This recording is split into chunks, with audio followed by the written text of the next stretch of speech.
Theresa had learned to read danger the way other women read weather, by the subtle shift in the air of a room before a storm broke it apart. And on the night Kwang came home 3 hours later than he promised, smelling faintly of gunpowder beneath his cologne, she knew something in their carefully built world had cracked. She was 8 months pregnant, her belly heavy and full beneath the silk of her nightgown, and she stood at the top of the marble staircase in their sole mansion, watching her husband peel off a jacket that had a tear at the shoulder seam that had not been there that morning. Kwang looked up at her with the same soft eyes he always used when he wanted her to stop asking questions, the eyes that had convinced a broke, ambitious 22-year-old Nigerian art student studying abroad in Korea that she could fall in love with a stranger who bought her coffee every day for 3 weeks before he ever said a word about who his family really was. Back then, she'd thought he was simply a wealthy businessman with quiet confidence and an unreadable calm. And by the time she understood that the businessman was also the head of one of the most feared crime syndicates in the country, she had already given him her heart, and shortly after, given him a child growing inside her. Love had made her foolish, or perhaps it had made her brave, because even now, staring at the blood she pretended not to notice on his collar, she crossed the distance between them and touched his face instead of running. "You said this life was behind you," she whispered, her hand pressed to his jaw, feeling the tension coiled there like a spring about to snap.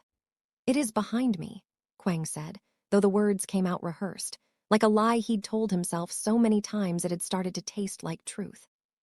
"Someone is trying to drag it back in front of me." She wanted to ask who, but the nursery door at the end of the hallway creaked open, and Hannah stepped out in an oversized hoodie, her hair pulled into a messy knot, phone in hand, expression unreadable in the dim light. Hannah was Kwang's younger sister, 21, sharp-tongued, fiercely loyal, and the only person in the family who had never fully trusted Theresa, not because she disliked her, but because Hannah had grown up watching every person who got close to their family eventually becoming a target, a hostage, or a headline. She had watched their mother die in a car explosion when she was only 9 years old, an assassination disguised as an accident, and since then Hannah trusted almost no one completely, least of all a foreign wife who had entered their world without knowing its rules. "Back," Hannah said flatly, eyes flicking from her brother's torn jacket to Theresa's protective hand resting on her belly. "I take it the meeting with Director Choi didn't go as planned." Kwang's jaw tightened at the mention of the name, and Theresa felt the temperature off the hallway drop several degrees, though nothing physical had changed. Director Choi was a name she had heard only in passing, always spoken with the same guarded caution people used when discussing something that could either save them or destroy them depending on the day. She had learned, over the 2 years of her marriage, not to press too hard when that particular shadow crossed her husband's face, but tonight, with her due date less than a month away and an uneasy feeling crawling up her spine, she needed answers more than she needed peace. "Who is Director Choi?" Theresa asked, her voice steadier than she felt. "And why does his name make you look like you've seen a ghost?" Kwang exhaled slowly, running a hand through his hair, and for a long moment the only sound in the hallway was the distant hum of the city outside their glass walls, Seoul's skyline glittering like scattered jewels beneath a bruised violet sky. Finally he spoke, choosing his words with the precision of a man used to controlling every narrative around him. "Director Choi runs the National Intelligence Unit that has been trying to dismantle my organization for the last 6 years," he said. "Tonight he offered me a deal. Testify against 3 of my own men, hand over evidence that could collapse 2 rival syndicates along with mine, and in exchange, he guarantees my family's protection and a clean exit from this life forever." Hannah's eyes widened, disbelief and something like hope flickering across her face before she caught herself and hardened her expression again. "That's impossible." "Choi doesn't make deals. He makes examples." "I know," Kwang said quietly. "Which is exactly why I don't trust it." Theresa's mind raced, torn between the terrifying idea that her husband might finally choose to leave this dangerous world for good, and the sinking dread that something about the offer was far too convenient, far too perfectly timed with her pregnancy, as though someone wanted Kwang distracted, hopeful, and vulnerable all at once. She thought of her own family back in Lagos, of her mother's warnings when she announced she was marrying a Korean businessman she'd known less than a year, off how her mother had said, "baby girl," Love does not ask permission from danger. It simply walks in and sits down at your table. Theresa had laughed it off then. She wasn't laughing now. There's a condition, Kwang continued, and something in his tone made both women go still. He wants proof of loyalty, something to show I'm serious. He wants me to bring evidence tying my second-in-command, Min-jun, to the shipment that went missing 3 months ago. Min-jun, Hannah repeated slowly. Your best friend since university. The man how was your best man at your wedding? Kwang said nothing, and his silence answered more than words could have. Theresa remembered Min-jun clearly, remembered his warm laugh at their wedding reception, the way he'd toasted to their happiness with tears in his eyes, the way he'd promised to protect Theresa like a sister if anything ever happened to Kwang. The idea that he could be a traitor, or that Kwang might be forced to sacrifice him to save his family, sat heavy and wrong in her stomach, and she found herself gripping the banister for support, not entirely from the weight of the baby. Not actually considering this, Theresa said. I don't have a choice, Kwang said, and for the first time since she'd known him, she heard real fear underneath his composed exterior. Choi gave me 72 hours. If I refuse, he leaks everything he already has to the rival Zhang syndicate, framing me as the informant myself. They will not wait for a trial. They will come for me and... Worse, they will come for you and the baby to make sure I suffer before I die. The words hung in the air like smoke, suffocating and impossible to escape, and Theresa realized, with the particular clarity that only true danger seems to bring, that their quiet life of decorating a nursery and choosing baby names had been an illusion all along. A fragile snow globe sitting on the edge of a table that someone was determined to knock off. That night, Theresa couldn't sleep.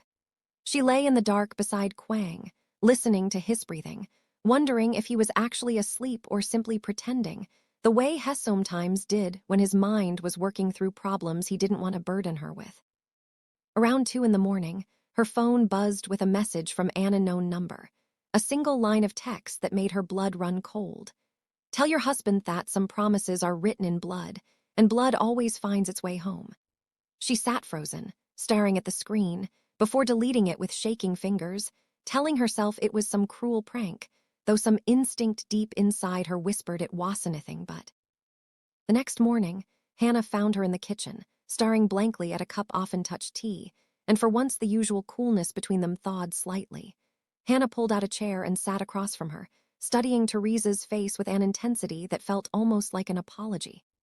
No, you think I don't like you, Hannah said finally. But it was never about you. It's about what happens to people who love the men in this family. My mother loved my father enough to stay even when she knew what he was. It got her killed. I watched me brother turn into someone who has to calculate the cost of loving anyone, including his own wife, in terms of leverage and risk. I didn't want that for you. I still don't. Theresa reached across the table and for the first time in 2 years took Hannah's hand without hesitation. I chose this life knowing what it might cost me, she said. I would choose it again. Hannah's eyes glistened, though she blinked the emotion away quickly, straightening her spine the way Theresa imagined she'd learned to do since childhood, armor. Snapping back into place. Then we protect each other, Hannah said.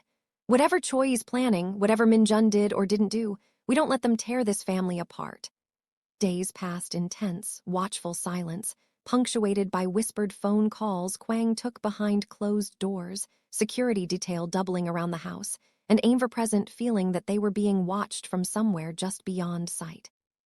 On the third night, exactly as the 72-hour deadline approached its final hours, an emergency alarm tore through the mansion at nearly midnight, red lights flashing along the hallway ceiling, and Kwang burst into the bedroom already dressed, his face carved from stone. Up, he said to Theresa, voice low and urgent. Now, we have to move. What's happening? She asked, scrambling up despite the awkward weight of her belly, adrenaline flooding through her so fast it made her dizzy. Zhang's men are here, Kwang said. Choi's deadline wasn't real. It was a distraction to draw my best security away from the house while Zhang made his move. Min-jun tried to warn me an hour ago. He wasn't the traitor. Choi was working both sides all along, feeding information to Zhang in exchange for evidence against me. Min-jun is dead. They shot him the moment he tried to reach my phone. Theresa's breath caught in her throat, grief and terror colliding violently inside her chest. But there was no time to process either as Kwang pulled her by the hand toward the hallway, shouting for Hannah, whose door flew open just as gunfire erupted somewhere on the ground floor, shockingly close, shockingly real. The three of them ran, Theresa's bare feet slapping against cold marble, her hand locked in Kwang's. Hannah just behind them clutching a small pistol Theresa hadn't even known she owned. And the mansion that had felt like a fortress only hours before now felt like a maze with no safe exit. Every hallway an unknown risk, every closed door a possible ambush. They reached the private terrace on the top floor, the one connected to the emergency escape route Kwang had built years ago for exactly this kind of catastrophe. A narrow steel walkway leading toward the neighboring building's rooftop garage where a car waited fueled and ready. But as Kwang wrenched open the terrace door, three armed men in black tactical gear stepped out from the shadows on the balcony below, weapons already raised, cutting off the only path to safety, forcing the three of them backward against the glass railing with nowhere left to run except down into open, empty air 3 stories above the street. Kwang Minho, one of the men called out, his voice cold and clinical. Mr. Zhang sends his regards. He only wants what's owed to him. Hand over the woman and Thecheld inside her, and your sister walks away untouched. Refuse, and every own standing on that balcony falls tonight. Theresa's heart slammed against her ribs as Kwang's grip on her hand tightened until it almost hurt. His eyes darting between the armed men, the terrifying drop behind them, and the 2 women he loved standing on either side of him, both now reaching for his hands as the railing behind them gave a groan of protest under sudden collective weight, the old support brackets never designed for this kind of desperate strain. In one impossible heartbeat, the railing buckled outward with a shriek of metal, and both Theresa and Hannah lost their footing entirely, screaming as they drop it over the edge, their bodies swinging out into empty space, saved only by Kwang's white-knuckled grip on each of their wrists, his own feet braced precariously against shattered railing frame, his powerful arms straining as gravity fought to claim both women at once. Kwang, please, Theresa screamed, her voice raw with terror, feeling the baby kick violently inside her as if sensing the danger, her sweat-slicked hand slipping fractionally within his grasp. Got you, Kwang shouted, though his own voice cracked with the impossible physics of the moment, his muscles screaming in protest, sweat pouring down his face as he realized, with dawning, horrifying clarity, that his strength would not hold both of them for much longer, that within seconds he would be forced into the one choice no man should ever have to make, deciding between the wife carrying his unborn child and the sister he had sworn on their mother's grave to protect no matter the cost. Both of them dangling above the unforgiving concrete below, both of them screaming his name, both of them utterly and completely dependent on which hand he refused to let go. Theresa's world had narrowed to the burn in her shoulder, and the sound of her own heartbeat pounding against her ribs like a war drum, and beneath her, 3 stories of empty air waited with patient, indifferent hunger. Kwang's face was a mask of pure agony, not from pain alone, but from the horror of the decision closing in on him with every passing second, his fingers slick with sweat around Theresa's, wrist on one side and Hannah's on the other, both women suspended above the concrete like ornaments hung from a dying tree. The gunmen on the balcony below had lowered their weapons slightly, watching with the detached curiosity of men who had seen desperation before and knew exactly how it ended, one of them even checking his watch as though Kwang's suffering were simply an inconvenient delay in an evening's schedule. Choose, Kwang Minho, the lead gunman called up, his voice carrying easily over the wind that had picked up, whipping Theresa's nightgown against her legs and Hannah's dark hair across her face. Mr. Zhang says a man who cannot choose has already lost everything. Drop one, save the other, and we let you live with your regret. It is the only mercy he is offering tonight. There has to be another way, Kwang shouted down, his voice cracking, his biceps trembling visibly now under the strain of holding 2 full-grown women suspended in open air, the tendons in his neck standing out like cords pulled too tight. Sweat ran into his eyes, blurring the scene beneath him into shapes and shadows, and for one terrible moment he could not tell whose grip was slipping faster, Theresa's rain-slicked fingers or Hannah's smaller hand twisting inside his own. Theresa, dangling with her unborn child pressed against the wall of her own body, found herself doing something she never expected in that moment of pure terror. She found herself looking sideways at Hannah instead of up at her husband. And in Hannah's eyes she saw not fear but a strange, sudden clarity, the look of someone who had already made a decision Kwang hadn't caught up to yet. "Kwang," Hannah shouted, her voice steady despite everything. "Let me go." "No," Kwang roared, the single syllable tearing out of him with such raw violence that even the gunmen below flinched slightly. "I am not losing you too. You have a child coming," Hannah said, tears streaking sideways across her face from the wind. "Theresa cannot survive this fall in her condition, and neither can the baby. I can. I've trained for things like this since I was 14 years old. You made sure of that yourself. Let me go, Kwang. I know how to fall."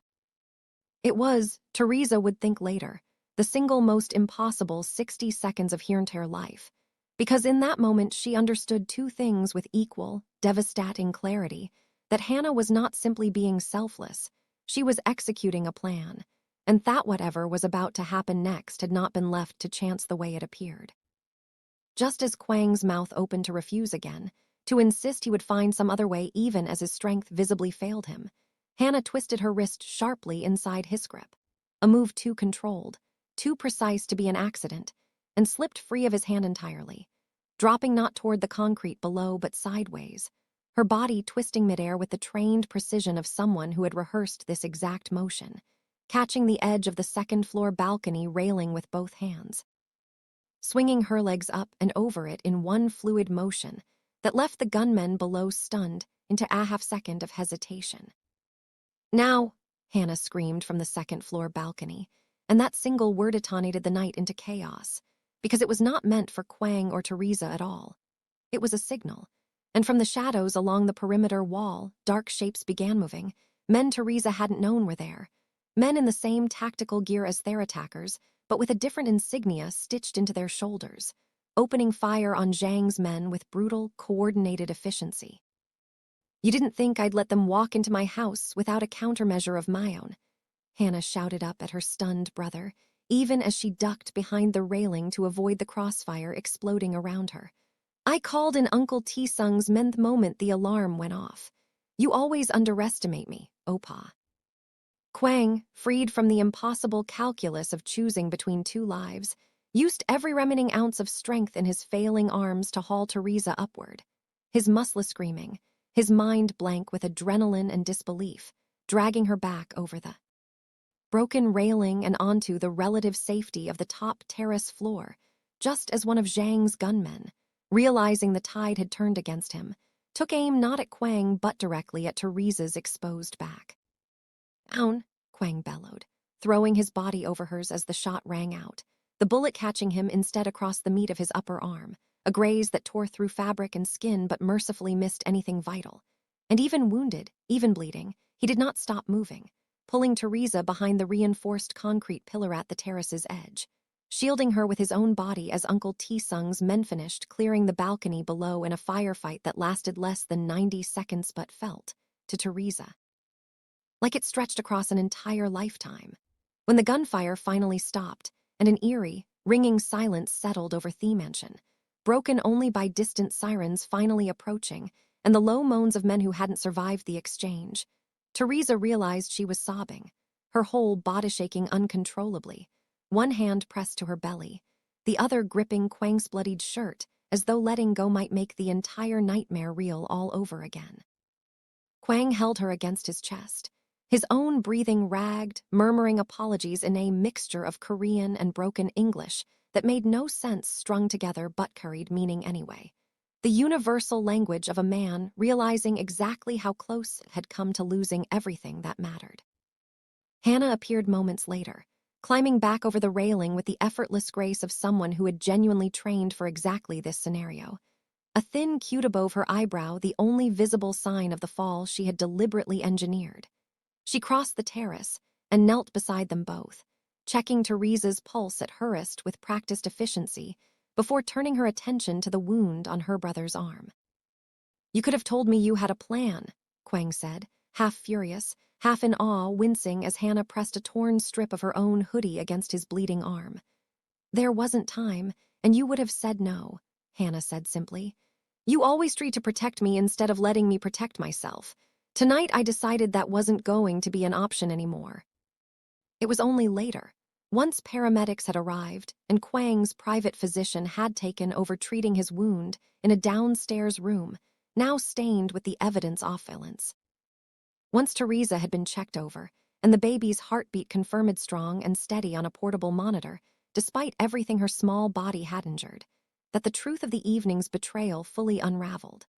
Uncle Tae-sung, Kwang's mother's younger brother and the family's oldest and most trusted advisor, arrived just before dawn, his weathered face grim as he laid out documents across the kitchen table that Theresa's shaking hands could barely hold steady enough to read.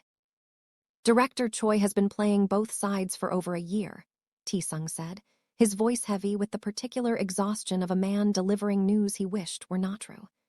He fed information to Zhang about your movements, your security schedule, even the layout of this house, all in exchange for a cut of Zhang's expanding territory once you were eliminated.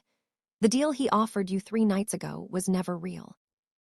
It was designed to keep you distracted, hopeful, focused on Minjun as a potential threat while the actual danger organized itself around you.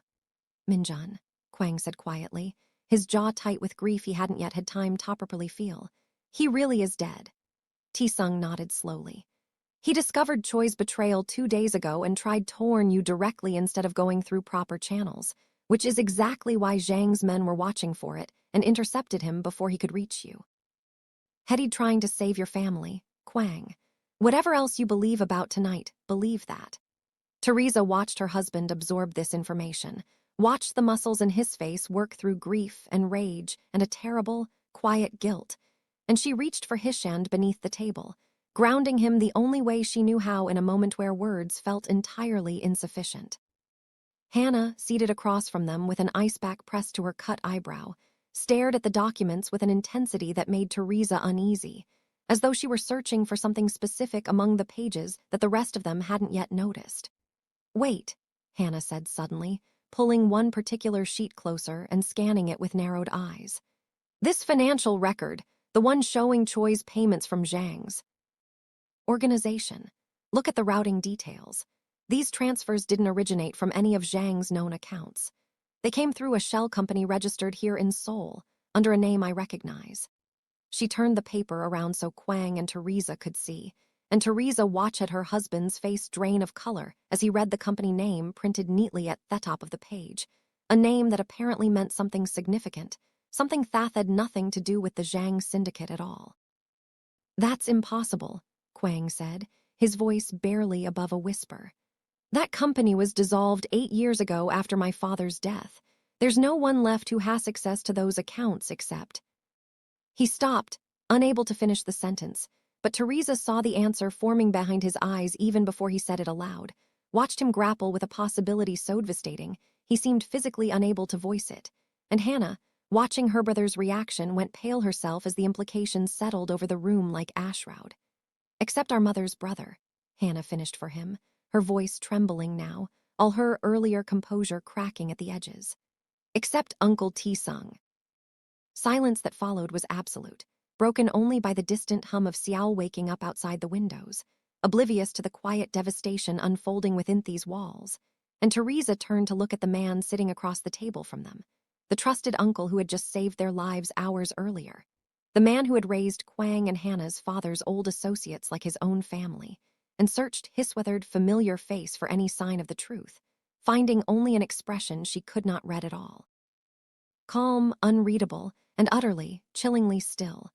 Uncle, Kwang said slowly, each word measured with the careful precision of a man realizing he might be sitting across from the very person who had orchestrated his family's near destruction. Explain this to me. Now. Tae-sung did not answer immediately.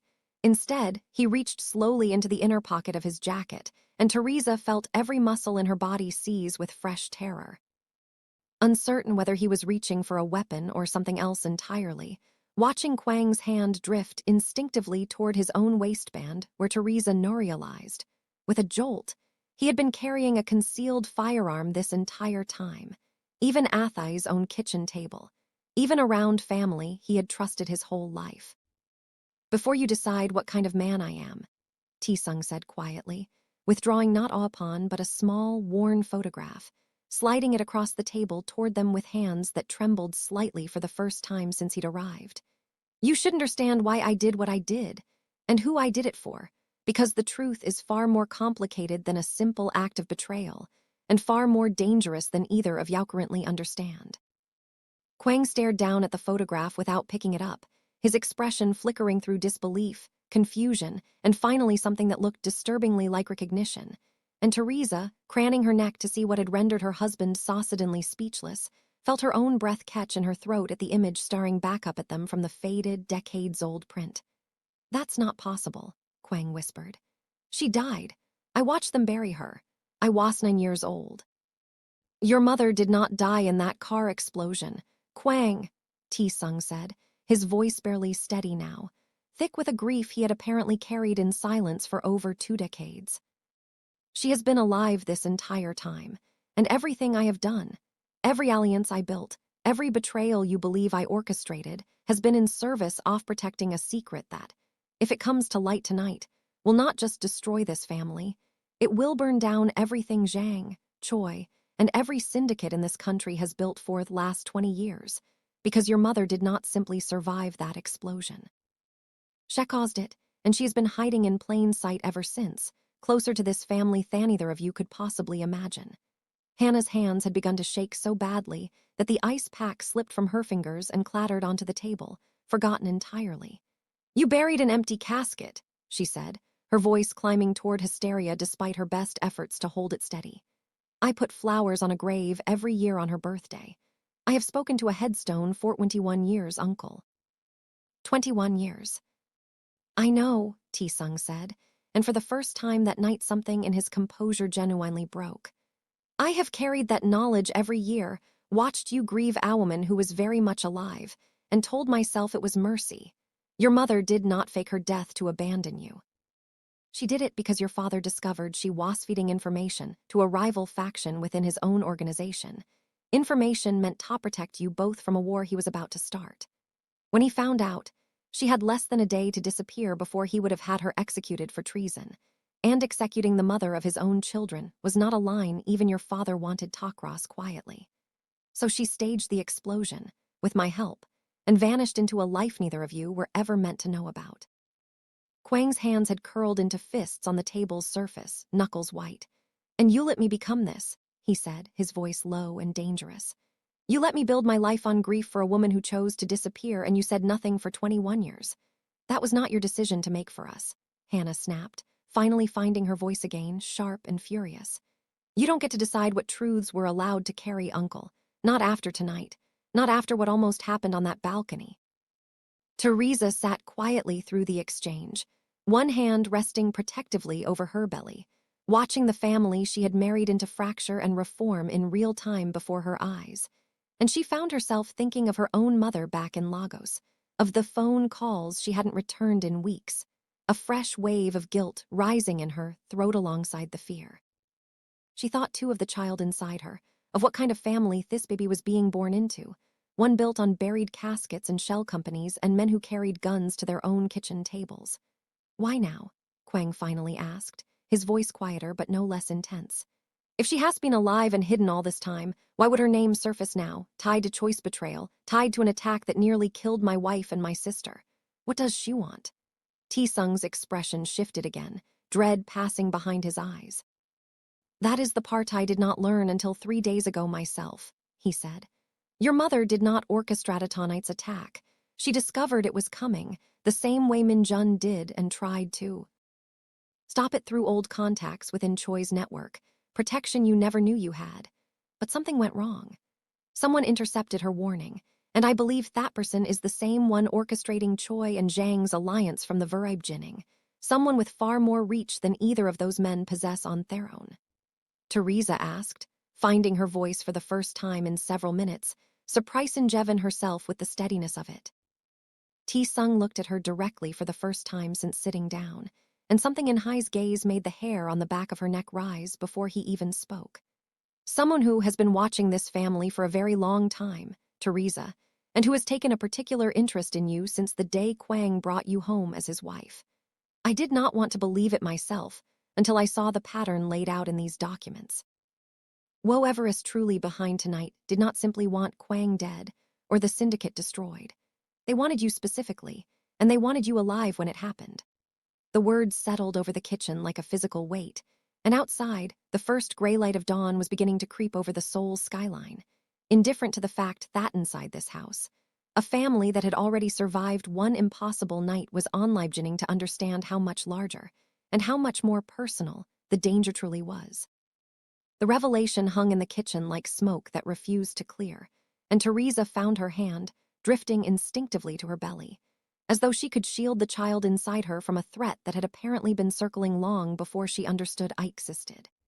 Kwang's eyes had gone hard and calculating in a way she rarely saw directed at anything other than business rivals, and when he spoke again, his voice carried the particular stillness of a man forcing himself not to panic. You said whoever is behind this wanted her alive, Kwang said slowly, turning to face Hai's uncle fully. Alive for what purpose? Ransom? Leverage? Say it plainly, uncle, because I am done with half-truths tonight. Taesung hesitated, glancing briefly at Theresa with an expression that looked almost like pity, and that hesitation alone made Theresa's stomach twist with dread. There have been whispers for months, he said finally. Among the older families, the ones who remember how things worked before your father consolidated power. Whispers about bloodline claims, about old agreements between syndicates that predate any office, agreements tied to marriages and children meant to unite rival houses. Your father made enemies among these old families when he refused to honor one such agreement decades ago, choosing your mother instead of the bride they had selected for him. I believe someone from that old lineage has resurfaced, and I believe Theresa, your child, Kwang, Theresa's child, as either the final insult to that broken promise or as leverage powerful enough to finally settle it. That's insane, Theresa said, her voice sharper than she intended, fear curdling into something closer to fury. My baby is not a bargaining chip in a war that started before I was even born. Agree with you completely, Taesung said gently, but agreement does not make you safe. Whoever orchestrated tonight has resources, patience, and reach into both Choi's intelligence network and Zhang's criminal enterprise simultaneously. That is not profile of an opportunist. That is the profile of someone who has been planning this for years, waiting for exactly the right moment, and I fear tonight was only that opening move, not the conclusion. Kwang pressed his palms flat against the table, steadying himself against a wave of fury that Theresa could see building behind his eyes, a fury he was clearly working hard to keep from spilling over into something reckless. You knew about these old agreements, he said to Taesung, his voice quiet but edged with accusation. You've known about bloodline claims and broken promises for decades, and you never once thought to mention that my child might inherit a war I didn't even know existed. I thought it was buried, Taesung admitted, shame creeping into his voice for the first time. Old families die out, Kwang. Their claims are supposed to die with them. I believed, foolishly it seems, that enough time had passed for these grievances to fade into irrelevance. I was wrong, and I will carry the weight of that mistake for the rest of me life if any harm comes to either of you because of it. Hannah, who had been quiet for several minutes processing everything, suddenly straightened in her chair, her expression shifting from grief to something sharper, more focused. The photograph, she said abruptly, turning back to the worn picture of their mother still sitting on the table. Uncle, where was this taken? What's in the background? Taesung picked it up, studying it as though seeing it for the first time himself, and something in his face changed as recognition dawned. This was taken outside a private clinic in Busan, he said slowly. One your mother has used for years, underran assumed identity. Whenever she needed medical care, she couldn't risk seeking through normal channels. When was the last time you spoke to her? Kwang asked, an edge creeping into his voice that Theresa recognized as barely contained desperation disguised as calm. 4 days ago, Taesung admitted. She called to warn me something was coming, but the call cut off before she could tell me who was behind it. I haven't been able to reach her since. I assumed she had gone dark for her own safety, the way she always does when she senses danger closing in. Or she's already been taken, Hannah said quietly, giving voice to the fear none of them wanted to speak aloud. and the silence that followed confirmed that everyone at that table had already considered the same terrible possibility.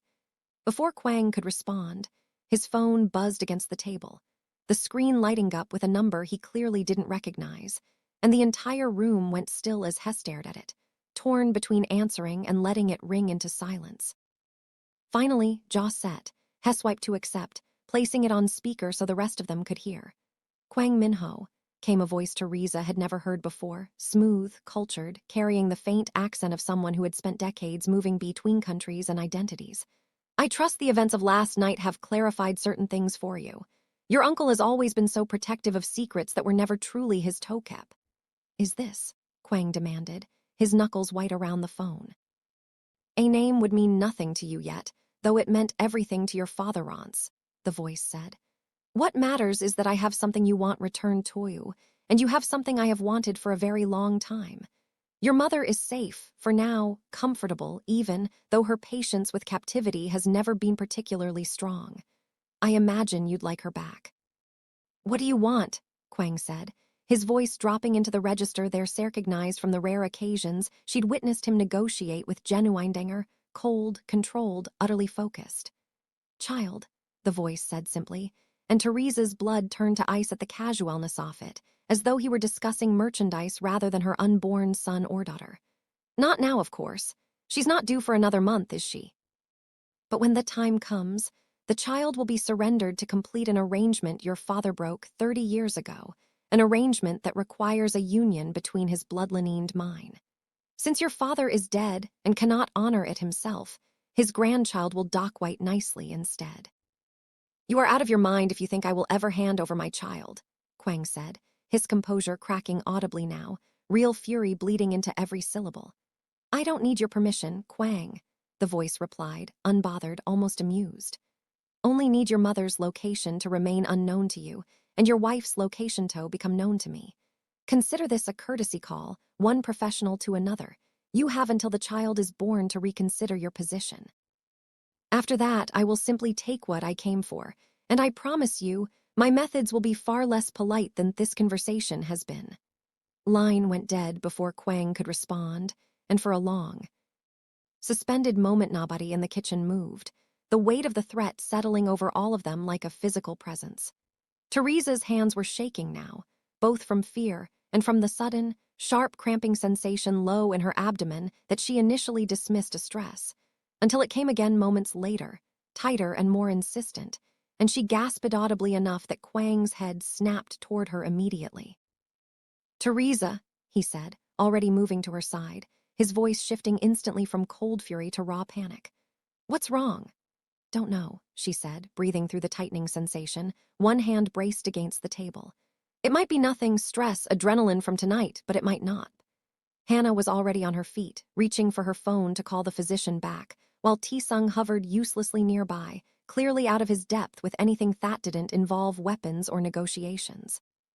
Kwang knelt beside Theresa's chair, gripping her hand, his earlier fury replaced entirely by naked terror, the kind that had nothing to do with syndicates or shell companies, and everything to do with the woman he loved and the child they had built together, possibly arriving into the world in the middle of the most dangerous night of their lives. "Breathe," Kwang said, though his own breathing had gone ragged and uneven, betraying his composure completely. "Just breathe, I'm right here, I'm not going anywhere." The physician arrived within minutes, having never actually left the property after treating Kwang's gunshot wound hours earlier, and after a tense examination in the downstairs guest room, delivered news that offered only fractional relief. Theresa was not yet in true labor, the physician explained, but the trauma and adrenaline of tonight's events had triggered early contractions that could, if they didn't stabilize, progress into premature labor within days rather than weeks. Bed rest was essential. Stress needed to be eliminated entirely, conditions that felt almost cruelly impossible given the threat that had just been delivered over speakerphone in their own kitchen. "She cannot stay here," Kwang said flatly. Packing the length of the guest room onset, the physician stepped out, his mind clearly working through logistics with the samaruthless efficiency he applied to every other crisis in his life. "Whoever that was, he knows this house, he knows our routines. He had Choi and Zhang both working for him without either of them fully realizing it. I need somewhere he doesn't know about, somewhere off any record connected to this family. There's the property in Jeju, Hannah offered. Grandmother's old house. It's been empty for years, it's not registered under any name connected to us directly, and it's remote enough that anyone approaching would be seen well before they arrived. That could work, Kwang said, though the tension in his shoulders didn't ease even slightly. But someone needs to stay with her at all times, someone I trust completely, because I cannot be in two places, and I need to find my mother before he decides waiting for the baby's birth is taking too long. Go with her, Hannah said immediately, without hesitation, and something passed between the siblings, an unspoken acknowledgement of trust rebuilt in the crucible off the night's violence. You go find our mother. I'll keep Theresa and the baby safe. I already proved tonight I know how to handle myself when it matters. Theresa, listening to this exchange from the bed where she'd been ordered to rest, felt a complicated wave of gratitude and terror wash over her in equal measure, grateful for Hannah's fierce loyalty, terrified of a plan that would separate her from Kwang at her exact moment. She felt most vulnerable, carrying a child that had suddenly become at the center of a conspiracy decades in the making. She reached for Kwang's hand. Ash moved to sit beside her, searching his face for the confidence he was clearly trying to project for her benefit. Promise me you'll find her, Theresa said quietly, and promise me you'll come back to us. I promise both, Kwang said, pressing his forehead gently against hers, his voice thick with an emotion he rarely allowed himself to show so openly. Nothing in this world, no old bloodline, no broken agreement, no man hiding behind a phone call, is taking either of you from me. They left for Jeju before sunrise, Theresa wrapped in blankets in the back of an unmarked car, Hannah beside her with a weapon tucked discreetly against her hip, while Kwang and Taesung remained behind to trace whatever leads the mysterious caller might have left, however small. The flight was tense and silent, Theresa staring out at clouds that gave no indication of the danger unfolding beneath them, her mind replaying the caller's voice over and over, searching for some detail, some clue about his identity that she might have missed in the panic of the moment. The Jeju house, when they finally arrived, sat isolated on a cliffside overlooking the ocean, weathered but sturdy, exactly the kind of forgotten property that could hide a pregnant woman and her sister-in-law from a conspiracy stretching back 30 years, at least for a little while. Hannah secured the perimeter with practiced efficiency, while Theresa settled into a small bedroom overlooking the water, finally allowing herself talkery, quietly, for everything the last 24 hours had taken from her sense of safety. Hannah checked on her twice before nightfall, once to bring soup she'd made from whatever she'd found in the barely stocked kitchen, and once simply to sit at the edge of the bed in silence, offering a kind of companionship neither of them had words for yet. I used to hate coming here as a child, Hannah admitted during the second visit, staring out at the darkening water. Grandmother would send us here every summer away from Seoul, away from the business. I resented it then. I think I know what she was trying to protect us from. Do you think your mother is still alive? Theresa asked quietly, watching Hannah's profile in the dim lamplight. I have to believe she is, Hannah said. I don't know how to grieve her twice. After Hannah finally retired to the adjoining room, promising to keep her phone on and her door unlocked in case Theresa needed anything through the night, the old house settled into the particular silence of a place built to weather storms far worse than Thioneg currently gathering around its newest occupants. It was nearly midnight when Theresa's phone buzzed with a message from a number she didn't recognize, and her heart seized instantly, memories of the earlier threatening text flooding back with sickening clarity. She opened it with trembling fingers, expecting another cryptic threat, and instead found a photograph, grainy but unmistakable, of an older woman with Kwang's same sharp eyes and Hannah's same stubborn jaw, seated in what appeared to be a dimly lit room. A folded newspaper visible beside her showing that day's date. Beneath the photograph, a single line of text. Your mother-in-law says hello, Theresa, and she wanted you to know that she has been watching you far more closely than you realize, long before tonight, long before you ever knew her name. Ask your husband what he truly knows about the woman he calls grandmother, the one who insisted on choosing your child's name months ago. Some monsters do not need to break into your home. They simply wait patiently inside it, until you finally notice they were never invited to leave. Theresa's blood went cold as she read the message a second time, then a third, her mind racing back through months of memories. Dinners at the family estate. A sweet elderly woman who had doted on her pregnancy with what she'd assumed was simple grandmotherly affection, who had indeed insisted, gently but firmly, on suggesting names for the baby that Theresa and Kwang had politely humored without ever full accommodating to. She looked up at Hannah, standing guard by the window with her back turned, utterly unaware that the true danger might not be circling from outside the family at all, but had perhaps been sitting at their dinner table all along. And as Thewand howled against the old cliffside house, and the ocean crashed somewhere in the darkness below, Theresa realized with dawning horror that she had no idea who to trust, no way to warn Kwang without knowing if the message reaching him might already be compromised, and no way to know. As she heard the soft, unmistakable creak of footsteps somewhere deeper inside the supposedly empty house, whether the person approaching her door was coming to protect her, or whether the monster the message warned her about had already found exactly where she was hiding.